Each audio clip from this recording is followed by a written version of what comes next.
Hello students, good morning. This is Pankaj Kumar, Assistant Professor of Commerce, TAV PG College, Siwan. Today we will discuss about Central Bank of India, जिसको हम RBI Reserve Bank of India भी बोलते हैं. This video is for MCOM semester 4. This is also for BCom second year, क्योंकि उनका एक subject है monetary and financial system, जो सब्सिडरी सब्जेक्ट है, पेपर 6, उसमें भी ये यूजफुल है, ये सेंट्रल बैंक ऑफ इंडिया. और एमकॉम फोर्थ सेमेस्टर के लिए फाइनेंशियल इंस्टीट्यूशन एंड मार्केट जो इलेक्टिव पेपर है, पेपर 16, उसमें भी इस चैप्टर का इस चैप्टर को दिया गया है उनके कंटेंट में. तो सेंट्रल बैंक ऑफ इंडिया और इसको हम रिजर्व बैंक ऑफ इंडिया भी बोलते हैं. आज हम इसमें आरबीआई के मीनिंग, डेफिनेशन एंड फंक्शंस को पढ़ेंगे. First of all we have to discuss about the meaning of central bank. The central bank is the apex bank of a country. सबसे बड़ा जो कंट्री का जो सबसे बड़ा बैंक होता है वो सेंट्रल बैंक होता है. And therefore occupies an important place in the monetary and banking system in a country. Besides economic stability, the central bank has an important role to play in the process of growth and development. सबसे बड़ा role अदा करता है किसी भी country की growth और development में. It has the monopoly of roll note issue. इसका एकाधिकार होता है नोट को इशू करने में.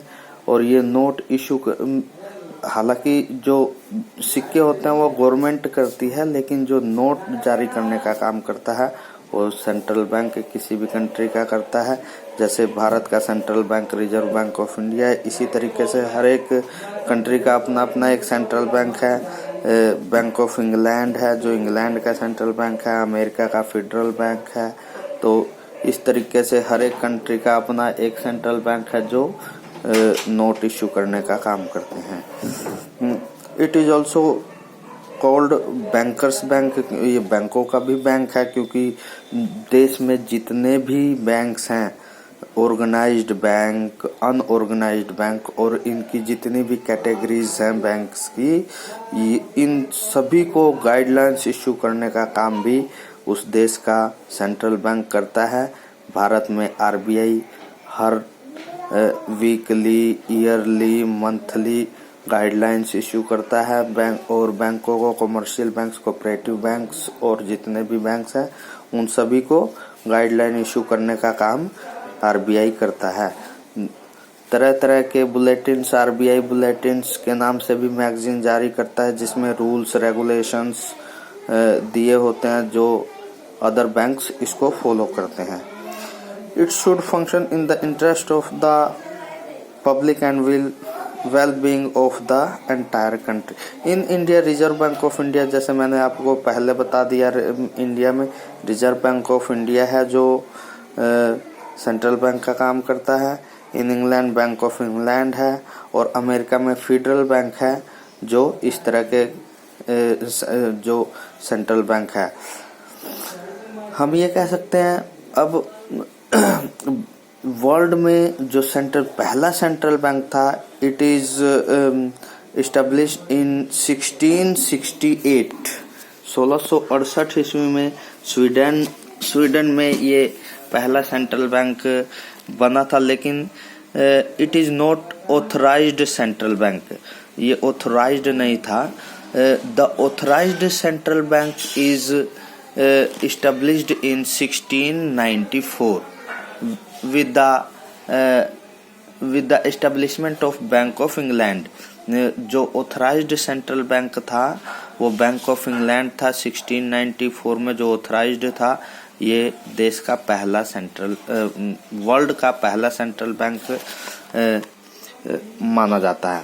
तो स्टूडेंट्स, अगर कोई ये पूछ ले कि सबसे पहला सेंट्रल बैंक जो ऑथराइज्ड था वो कौन था, तो बैंक ऑफ इंग्लैंड 1694। देखो ये जो सन वगैरह दिए होते हैं ये हमारे जितने भी कम्पिटिटिव एग्जाम कॉमर्स के लिए हम देते हैं, टैट जितने भी देते हैं उसमें बड़ा ये क्वेश्चंस इस तरह के आते हैं, तो हमें ये याद रखने चाहिए। वर्ल्ड का पहला central bank bank of England 1694 में जो ऑथराइज्ड बैंक था। तो इसकी अब हम डेफिनेशन करते हैं। एक पेपर को प्रेजेंट जब हम किसी क्वेश्चन को करते हैं तो उसकी प्रेजेंटेशन बहुत महत्वपूर्ण होती है। जितना बढ़िया आप लोग प्रेजेंट करेंगे उतने ही नंबर मिलते हैं स्टूडेंट्स को। अगर थ्योरी का क्वेश्चन करना है तो सबसे पहले इंट्रोडक्शन दीजिए उसका, उसके बाद उसका मीनिंग जैसे हमने अभी किया आरबीआई मीनिंग, और उसके बाद सेकंड नंबर पर डेफिनेशन दे दीजिए अंडरलाइन करके, 1 या 2 डेफिनेशन दोगे तो इससे आपकी प्रेजेंटेशन बढ़िया होगी। तो सबसे पहले अब हम डेफिनेशन कर लेते हैं। अकॉर्डिंग टू समुल्सन के शब्दों में every central bank has one function. सभी की जितनी भी कंट्री है उन सभी का जो सेंट्रल बैंक है उसका एक ही फंक्शन होता है। It operates to control economy, supply of money and credit. क्या करता है ये? ऑपरेट करता, किस लिए ऑपरेट करता है? क्या ऑपरेट करता है?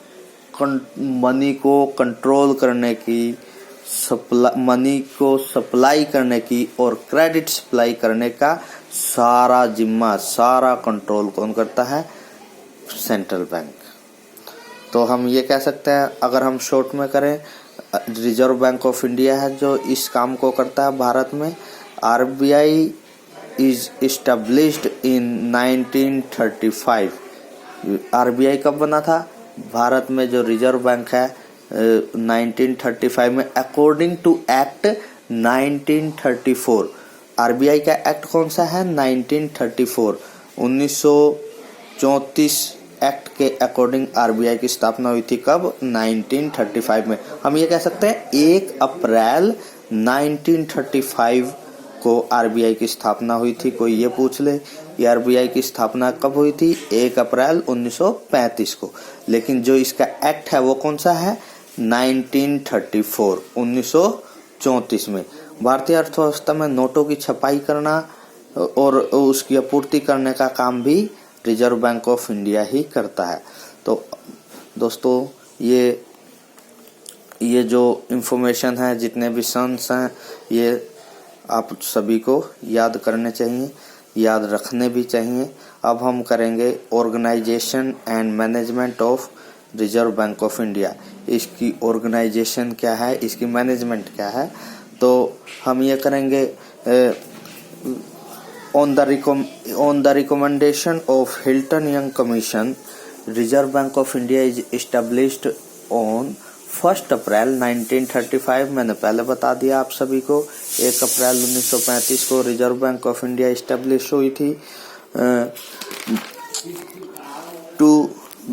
To begin with, both the government as well as individual had shares in Reserve Bank of India. Reserve Bank of India जब स्टार्टिंग हुई थी, स्टार्टिंग में गवर्नमेंट भी इसके शेयर खरीद सकती है थी और इंडिविजुअल भी इसके शेयर को खरीद सकते थे। Its total capital of ₹5 crore was divided in 5 lakh shares of 100 each। इसकी जो इनिशियल कैपिटल थी कितनी थी? 5 करोड़ रुपीस, जो 5 लाख शेयर्स में डिवाइड हुई थी। 5 lakh shares of 100 each। After independence Reserve Bank of was nationalised in 1949। और Reserve Bank of India nationalise कब हुआ? 1949 में। Shares of the individuals were purchased by the government at the rate of ₹118 and annas 10 only per share। तो reserve Bank of India is managed by the central board of director. इसके जो reserve Bank of India को manage करने का काम कौन करता है? सेंट्रल बोर्ड के जो जितने भी डायरेक्टर्स होते हैं वो मैनेज करने का काम करते हैं। Personally presently this bank consist of 20 members. इस टाइम इसके कितने मेंबर्स हैं? देखो 20 मेंबर्स हैं, जिसमें से हम इसको ये मैनेजमेंट बॉडी है, इसकी 20 मेंबर्स हैं बिसाइड्स गवर्नर्स, एक गवर्नर एंड 4 डिप्टी गवर्नर्स, एक गवर्नर, 4 डिप्टी गवर्नर और 4 ही director which is nominated each by the 4 local boards. Local boards इसको नॉमिनेट करेंगे। Besides 10 directors and 1 government officer are nominated by Government of India.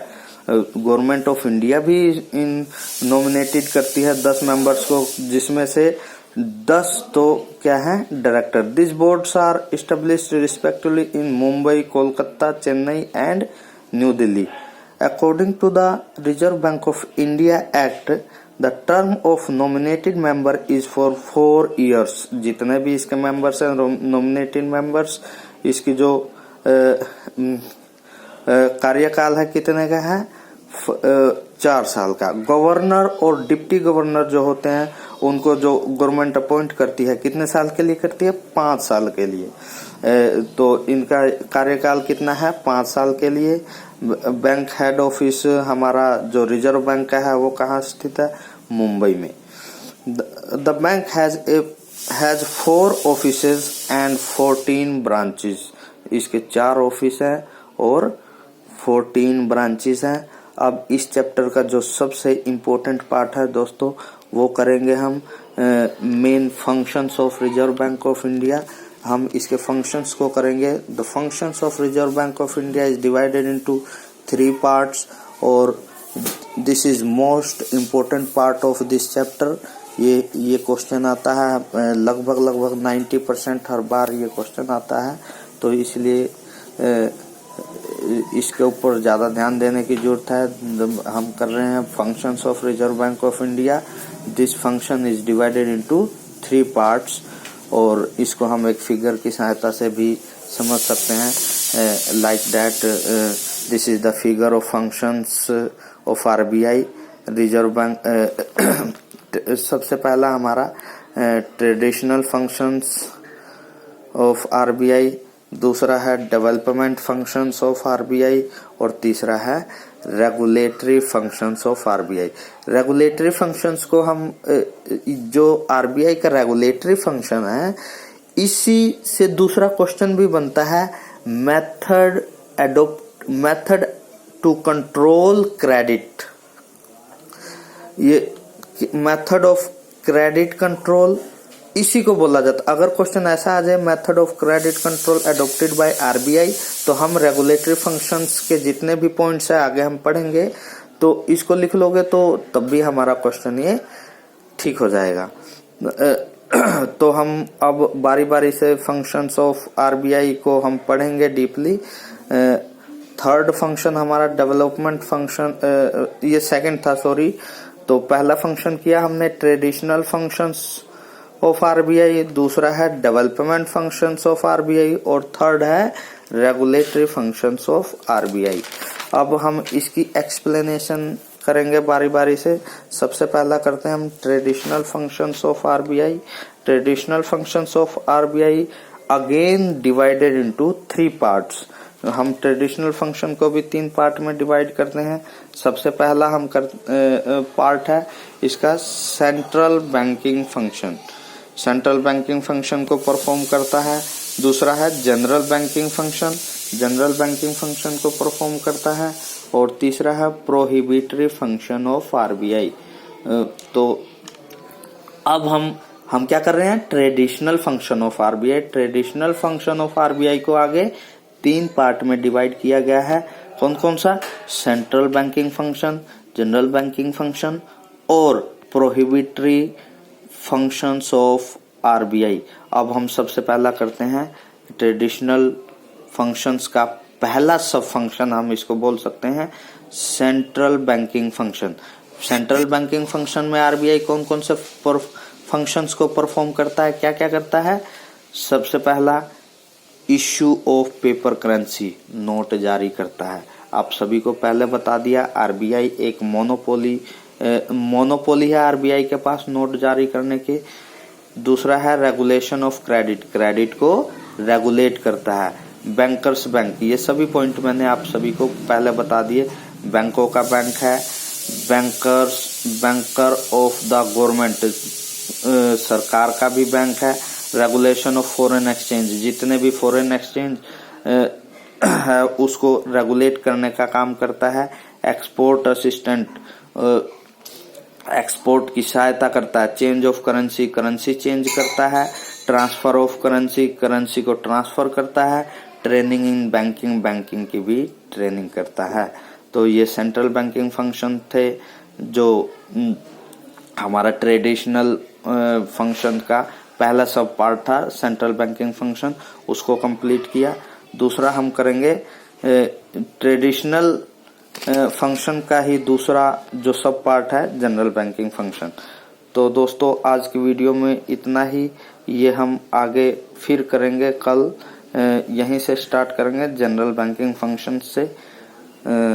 अभी के लिए इतना ही, आप इसको तैयार करें, बार बार पढ़ें, बहुत इंपॉर्टेंट नोट्स हैं और ये पेपर में लगभग आता है। और वैसे भी इसकी नॉलेज, क्योंकि हमारा देश का ये सेंट्रल बैंक है तो इसकी नॉलेज हमें होनी चाहिए। थैंक यू दोस्तों।